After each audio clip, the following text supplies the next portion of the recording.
Okay.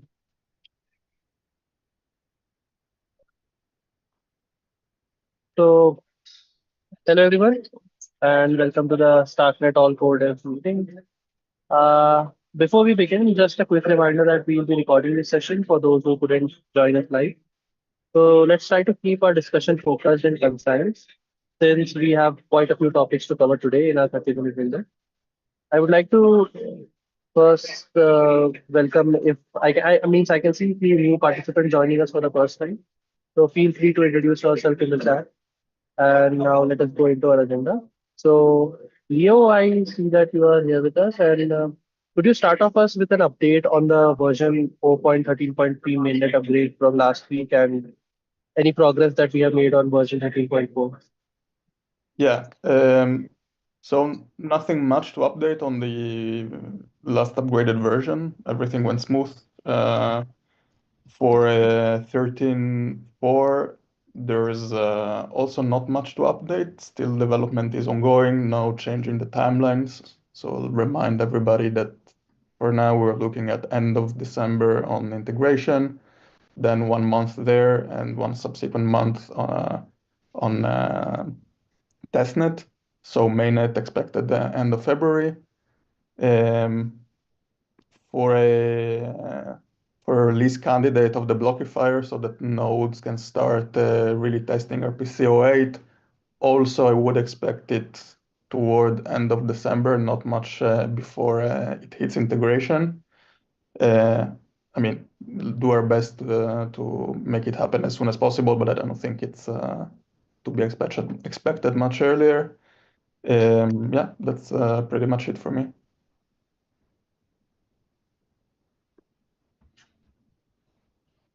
Okay. I have So thank you, Leo. And like, does anyone have any questions about the network update before we move on? I have a question regarding so version 0.13.3. Will it implement Cairo native first? It seems to, but I would like to know what's the current status of Cairo native. Does it have a stable release yet? Will it be part of Blockifier directly? Or will it be a component implemented on the side? Will it be easy to switch from Cairo VM to Cairo native from Blockifier itself? How could we implement it, explore that implementation in Madara? The version you're talking is 13.4, so the one that's gonna come next. Yes, it will include Cairo native, most likely, unless something crazy happens. Um, and yeah, so there's the crate of Lambda class that's the compiler basically. And then there's all the integration in the blockifier, so it will indeed be part of the blockifier. Um, there are, I think that there are components of the blockifier where like there's a struct, and then you choose whether it's uh, whether you're taking a compiled artifact from native or from the chasm. Uh, I don't know a lot of details myself, but it shouldn't be too hard. You do have to implement like some way of keeping track of the compiled contracts. So either caching or some more persistent way. That's up to the implementation. Um, yeah, that's You said version 4. You mean 4? 13.4. 13.4. So you mean the one that will be on integration on December? Correct. All right. So I assume there's already an available version of Cairo native and Blockifier for testing. I don't know at which point of readiness it's that. There's for sure there's code in the blockifier that runs, so you can feed it native. Yeah. Um, I don't know how stable that is. I think on the Cairo native side, it's like in the compiler crate, it's more like more stable, I would say. But yeah, I don't. Okay. Yeah, Okay, I thank think you. you can go have a look at the code in the Yeah, book. yeah, yeah. We will do. Yeah. Yeah, we will start integrating Kernel Native for testing in Madara, so that we can support specifically VM options and gaming options that are pretty intensive. Mhm. So we want to do that as soon as possible before or during the integration on December. Got it. So great. And next up, we have Shahak to discuss the P2P protocol evolution. So Shahak, I believe you have some updates on the protocol naming convention and the Cademila network implementation. So if you could walk us through that. Yes, there was some Slack discussion about how to name the Cademia networks, like whether to put first the um, the name of the subnetwork, or first the fact that it's a Cademia.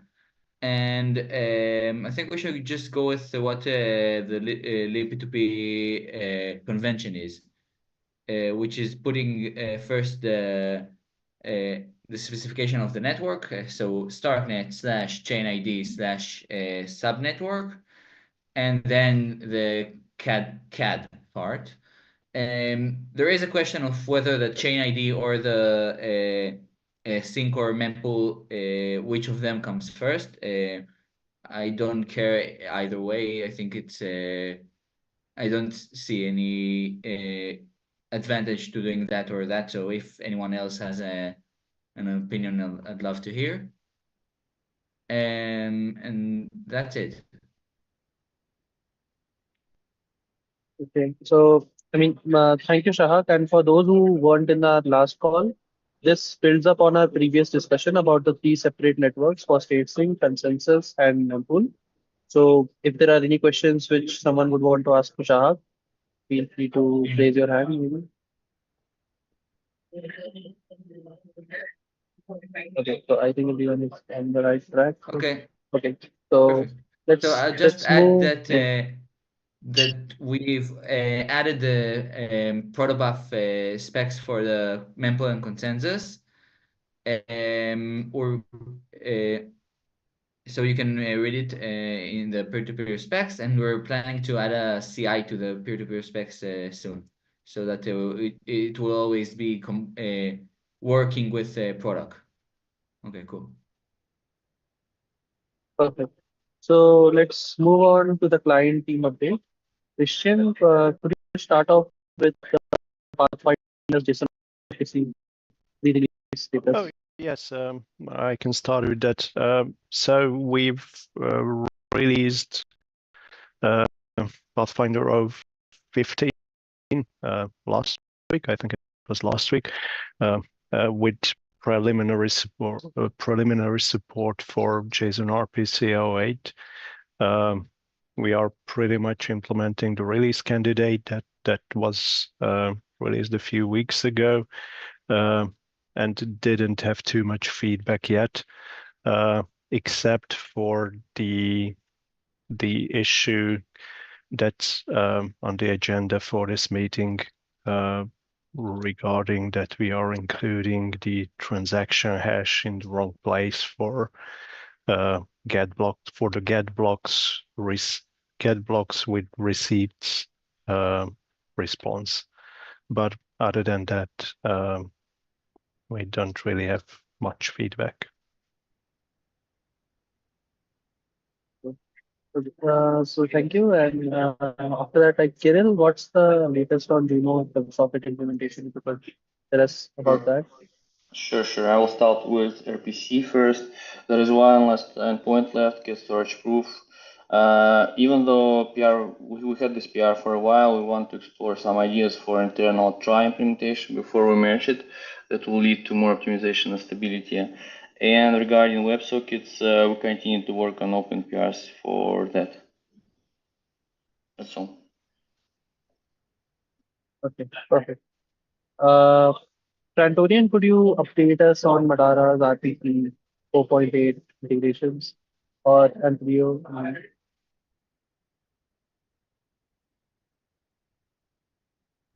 Sorry, I was mute. So yeah, we have almost implemented all we have the WebSocket endpoint, we have the new RPC methods. Get message status is currently being merged. We merged the get storage proof. We still need to implement 2 or 3 WebSocket methods, but everything is almost done. We will be ready before 0.13.4. We hope so. And yeah, we have some. We started P2P. Maybe I'm not sure if it's now that we should update on that, but we may have some updates on P2P if you want. Yeah, please go. Okay. Or we can come to the P2P topic after. Okay, yeah, let's do that. So, Charpa, I understand that there are some implementation discrepancies with Starknet get locked with receipt. So, if you could elaborate on that, and we can have a discussion according to what happened on Slack. I mean, Charpa is not here. So, anyone else from the team can answer this question? Like, I believe we were talking about some discrepancies with Starknet get locked with receipt. Okay, so maybe he's not here, so we'll skip this part. Then, Anik, would you like to lead the discussion on forward compatibility and database migration approaches? Then, So we don't have Anik. Yeah. Can you take it from here? Actually, I was about to propose, like, can we discuss this topic on the next full node clients call? Because we would like to discuss different database migration approaches, and I don't have anything to discuss yet.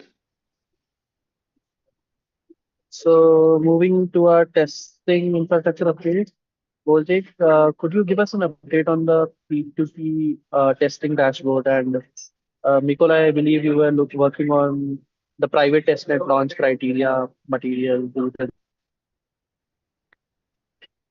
That is correct. Wojtek, do you mind if I take it from here? Sure. Yeah. Right. So, I mean, as published 2 weeks ago, we've been pretty much running with this like open public P2P cross compatibility test status dashboard, which makes us feel slightly exposed, as in when things go red, this is visible to everyone. But I guess that was the idea. At the moment, we have Juno and Pathfinder in scope, and we keep continuously testing the syncing between them. The current stage is we want to run. Well, we've started running the tests of syncing the whole history of Sepolia testnet. And this is where big part of that dashboard went red, and this is where the team, so Wojtek and Daniel on our side, are working to resolve this. Christian, you're in contact with the guys as well, as far as I'm concerned, about the Pathfinder's readiness and Pathfinder's ability to sync. So we have ongoing communication there. In terms of the private testnet launch, we've been also on our side working on an L1 smart contract to publish the boot notes for the proposed testnet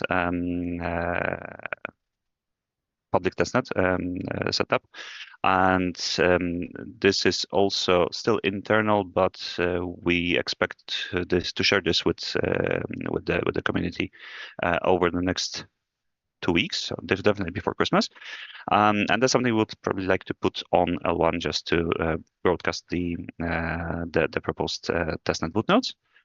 And when it comes to the proposed criteria for the launch, so at the moment we have Juno and Pathfinder so actively being tested and validated, and we were thinking of proposing a condition, as in we test and validate the ability of Juno and Pathfinder to sync the whole Sepolia.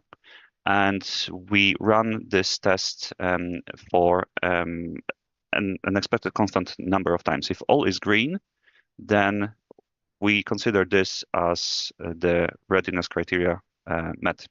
So that's what I would propose to start working towards. And we could use the public testing dashboard for that purpose.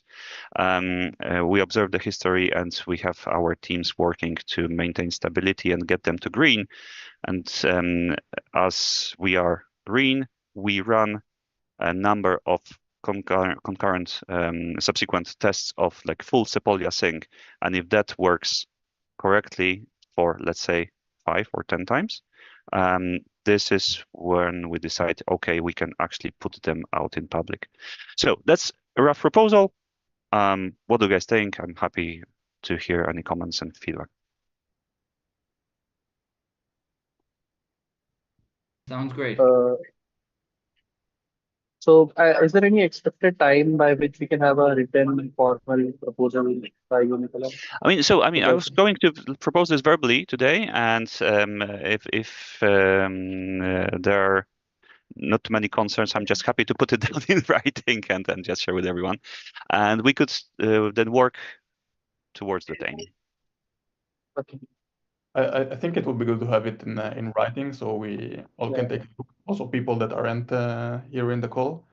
So just to understand, this is the readiness criteria for a node to enter into this testing network. So what we were discussing back in July was actually when would we want to open like an announcement and advertise a public P2P testnet, permissionless, so that any client could enter this network. And for that, we would need to advertise the bootnode IPs. And the question is, which implementations do we accept or do we invite into this open network? So right now, it feels like we are getting close to stability between Juno and Pathfinder, and that's what I would propose. But the question is, when do we deem those implementations ready? And that's why I'm saying, okay, we need to actually ensure that they can sync reliably between themselves. And after an agreed number of repetitions, we say, okay, this seems ready enough. Let's start advertising this, and let's start inviting others who would want to run Juno and Pathfinder into this network. The moment when when other remaining client implementations join and they are seen on the compatibility dashboard, so like when Madara starts working well with other clients for P2P cross-compatibility testing, we see this on the dashboard as Madara becoming green. And at this point, we also invite Madara runners and operators to join this public testnet. And we would then allow this public testnet to keep running for a certain amount of time. And then we should start discussing what's the readiness criteria for the mainnet public P2P network launch. I think even for the testnet phase, like we have to discuss, I don't know, like what exactly do the nodes do and how the topology, because there will be some nodes that will get their information from the feeder, and I suppose there will be other nodes that will not talk to the feeder and only sync through P2P, asking some number of peers. So exactly that. So that's what I meant about the testnet. So the boot nodes, so the ones which will be syncing from the feeder, this is something that we propose to be advertised on an L1 contract. And the remaining nodes would just sync from boot nodes and themselves, which means that we would expect only the boot nodes to sync from the feeder gateway. Okay. Okay. So I'm looking forward to. So as promised, I'll put that down in writing as an article open for feedback. Thank you.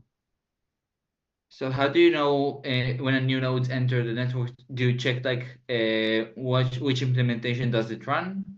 So actually, I wasn't thinking of controlling that in any way. So as that would be a permissionless network. But then anyone running a client which isn't ready yet shouldn't expect this client to work properly. Okay, that sounds good. I wanted to add some motivation to creating a peer-to-peer testnet network by sharing our current plans. So we're currently working on converting Papyrus into a sequencer node. It might be renamed during this process. And we plan to switch the main Starknet into, instead of like running, it will run the sequencer node, like four sequencer nodes that will speak with each other in a decentralized way. And that will be the main Starknet that creates new blocks. And the main goal with the testnet, peer-to-peer testnet, is of course decentralizing the entirety of Starknet, but checkpoint goal in the middle can be getting rid of the feeder gateway and having nodes get new block data through peer-to-peer. And that will also advance us towards decentralization, but it will also allow us to stop maintaining the feeder gateway code. So to keep that in mind as another goal. Okay.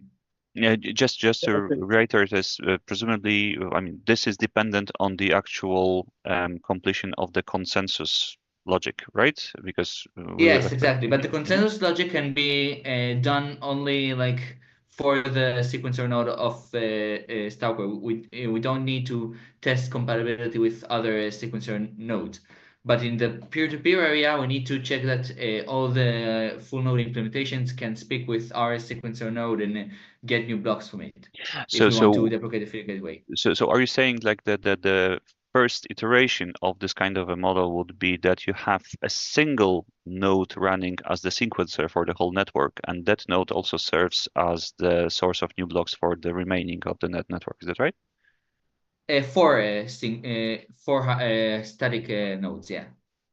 Four. Okay, so there would be a cluster of them, and they would be sort of they'll have consensus between each one of them for a consensus of size of 4.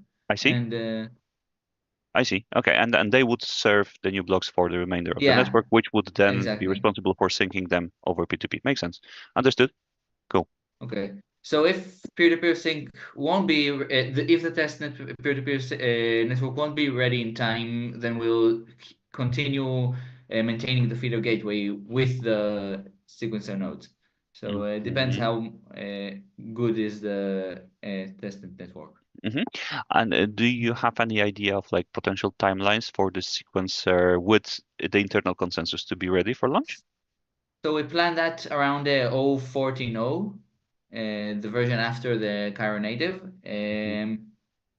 I think that the current timeline is around the end of Q1, but I'm not sure. Okay. I can give more. I can check for a more precise timeline if you want. Okay, so well, that's enough. So that's been somewhere like 4 to 5 months from now. Yeah, I think that's the general timeline. Lovely, thank you. Okay. Yeah, thank you. So you are saying that you will have 4 sequencers internally with consensus, talking with each other and serving full nodes through P2P. My question is, if you plan to implement that in 0.14.0, which should happen in Q1, do you mean that the Malachite library is ready to be also as already a stable version that we could try to implement in Madara? And also, will you be willing to accept at some point a 5th sequencer, syncing to you with consensus? Yeah. Okay, so I don't know what's Malachite, so I don't know how to answer that question. The but consensus the second library from informal systems. So I think that our plan is to use our own library, but I'm not sure. I can check that. I think that Itai is here. Itai, do you maybe disconnected? No, he's not here anymore. Okay. And regarding the second question, at 0.14.0, the plan is only to have one R implementation and us having run it because we don't know yet how secure it is, like handling malicious sequencer nodes and that. So we want to keep it in control. But the plan is after that, to have full decentralization by allowing anyone to become a sequencer node. But we don't have timelines for when that will happen. So Adi, you have your hand up. Yes, I was going to ask the same question that was asked before, but I can also add a bit of context to that. So it's the first time I'm on the call, and I'm happy to give updates on Malachite.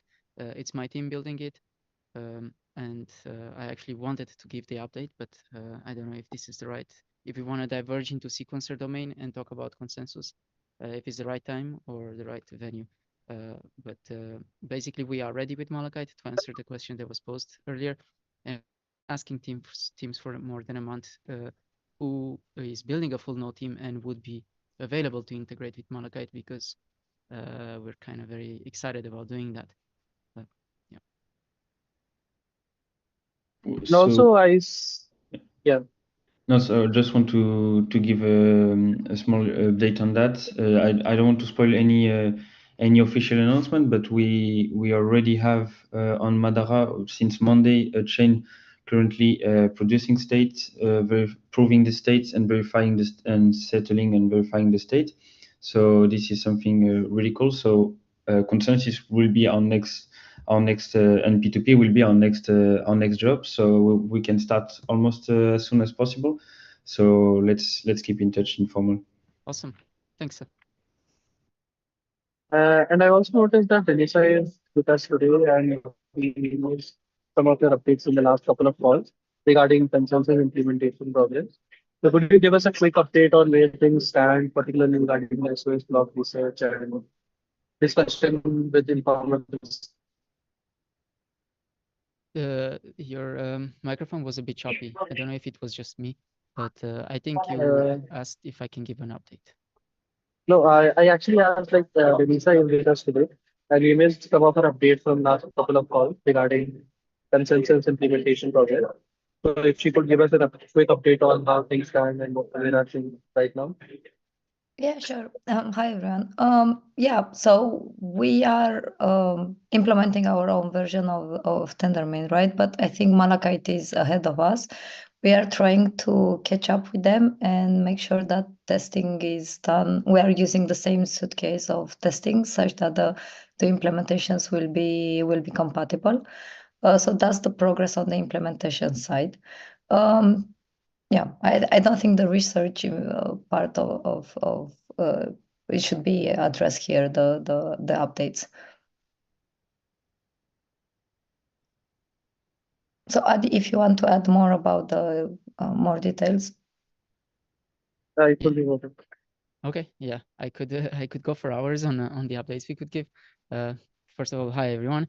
Yeah, so to keep it brief, the last month we were focusing on there was a forum post that Josef from our team opened about accountable consensus or accountable Tendermint. I think that's a pretty important topic, and we're gonna need multiple stakeholders. We want to talk with full node teams. We want to talk with operators, core teams of all kinds, indexers, wallets, explorers, to kind of figure out how this will be integrated and whether it makes sense. That was one thing. The other one is we've been experimenting with node discovery on our own. Initially, we started just to make sure that whatever we build with Malachite can be properly integrated. It makes sense because testing it properly requires bootstrapping a network and peers discovering each other. So we have a node discovery solution. Shahak got an update from us roughly 6 weeks ago. And I think we should have another chat because we finished our academia-based MVP. And we're pretty happy with what we have so far. It's a very sound solution. It's number 2. Number 3, we finished implementing the write-ahead log. So now the whole network can crash not in a Byzantine way, just crash, the server's crashing, and then they can just restart, read their state from persistent storage from the write-ahead log. They can continue building blocks without double signing, without any kind of problems. So that essentially tolerates a network where more than 2/3 of nodes just crash for whatever reason. That's also pretty important. 4th thing was we discovered we need a second type of synchronization. So we have block sync, and that was finalized in the last month, but we figured out we need another type of synchronization. We call it vote sync. It's pretty complicated to explain why we need vote sync. but it is to help keep peers or validators catch up with one another when they are missing, when there's multiple rounds that are necessary to build a block. So when you're in degraded conditions, a peer might be stuck with a hidden lock in an old or initial round, and peers are trying to go ahead to subsequent rounds, and the peer who is stuck behind needs to give that information to the peers that are going ahead. And without either you need a gossip network that has very big buffers where peers kind of constantly gossip with one another and they keep each other up to date, which is not very efficient, or you have some sort of voting kind of dedicated, targeted vote synchronization mechanism. And this is the second synchronization mechanism besides blocksync that we added in Malachite. We've been testing that as well. And this was actually the final components that we wanted to have before we open source the code. And now we're just adding documentation, examples, how to use it, basically wrapping it around, because it's going to be abused as soon as we open source it, not by you, but by general open source community, I think. Like it happened with Common VFT. So when we open source it, we wanted to be prepared for any kind of abuse. And the deadline we had was up first half of January, and we're still on with that. So we're still going to open source it. But I think all of you have access to the code base. If you don't, I'll give you access already, and you should be able to integrate or test it or anything. Thank you, Andy, for that comprehensive update. It was really soothing to hear this update from you in a single slide. And Lisa, your hand is up. You wanted to say something? Yeah, I have a quick question. I know we're running out of time. So Yeah. thanks a lot, Adi, for the update. So we agree also at Nethermind that double voting, slashing for double voting is a must in order to keep the security of the protocol. But I'm curious also with Starkware if you came to resolution about the amnesia attack, and because I understand that you have to change some parts of the protocol or whatever, or some engineer. It's more work needs to be done in order to address this, to handle this kind of attacks. Yeah, no, there's no resolution yet. Actually, I don't know if we're supposed to take it. I don't know how to approach this. We could have two ways. One is we let the community weigh in and we try to encourage, collaborative. There's a different approach where we kind of state out loud what we think should be done, and then we try to convince everyone. We don't really have experience doing that in the Starknet ecosystem, so we don't have experience kind of driving multi-stakeholders, because we barely know most of you teams since the summer. We could try the second approach, where we drive the conversation forward with a kind of a decision that we believe is the right decision, but that might be not the best way. So, but just to make sure that we got it right. So this is a kind of attack that Cosmos can be used on Cosmos, right? And the idea is to make sure that you don't, like, Tendermint itself can suffer from this kind of attack, and we want to make sure that for Starknet we don't have this attack. That's accurate, yeah. And it's like a long range attack, right? Yeah. Okay. And yeah, maybe we can also give some quick update on our part on these SOS blocks that will enable the multi-prover approach for Starknet. We are also waiting for a green flag from Starkware if we should push on this multi-prover approach. We are investigating how long it will take on our side. We already made experiments, and we have all the pieces that we need to put everything together. So we will be happy to get some input if we can. If you are interested, then we should proceed with this. But this will solve a liveness issue that for the moment decentralized Starknet protocol has. Yes. Thanks. Thank you. And I don't feel we have any time left. We have actually cleared. So thank you everyone for your participation today. And just a reminder that our next call will be on December 19th, same time. So, and also please feel free to continue any outstanding discussions on the full node clients in Slack channel. And have a great rest of your day, everyone. Thank you. Bye-bye. Thank you. Thank you, guys. Bye-bye. Thank you. Goodbye.